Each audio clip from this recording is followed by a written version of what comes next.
Bueno, hau zuzenean erakusketa da, datorren astelehenean irekiko dute, Talk of the Bay musika dokumentalaren jaialdiaren barruan.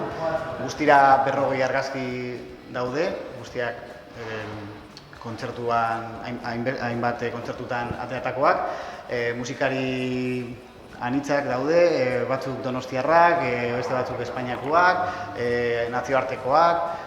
Duela 6 urte, 2006 urtean hasi nintzen kamera eramaten kontzertuetara, eta gaur arte, gaur egun juten naizen kontzertu guztietara, kamera eramaten dut eta ahalik eta argazki honenak egiten saiatzen naiz. Erabaki dute, behingoz argazki hauek erakustea, orain arte beti erakutsi ditudalako bakarrik formatu digitalean nire blogean, eta espero dut gustuko izatea. Hautaketa egitea asko kostatu zait, milaka argazki ditudalako nire artxiboan, eta hemen bakarrikan 40 daude.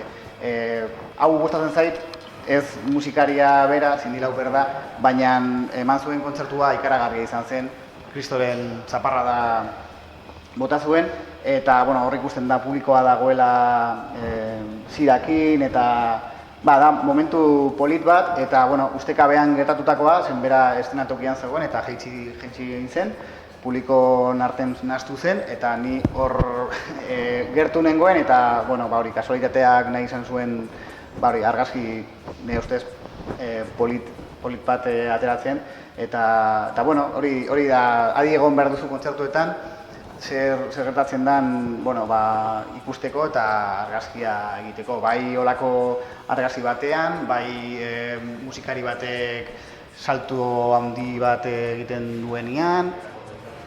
Nolabait ere egiten duena da dokumentazio lan bat, baina ia kontratu gabe egindakoa.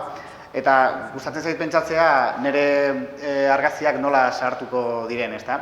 Esate baterako Mursego artista, Maite Arroita Jauregi Ibartarrak, duela 2 urte edo hasi zen bakarka jotzen, nire izugarri gustatzen zait, eta orain hasten ari da bere ibilbidea, eta auskalo noraino iritsiko dan, litekena da, eta merezi du gainera euskal musikako referente bat izatea, mendik urte batzuetara, eta nire gustatzen zait pentsatzea, hemendik imaginatu 10 urteaino, nik pentsatzea han nengoela bere sorreran, hasi zenean bere ibilbidea, han nengoen nire kamaraekin, eta izango dira, uste dut, argazki politak ez da.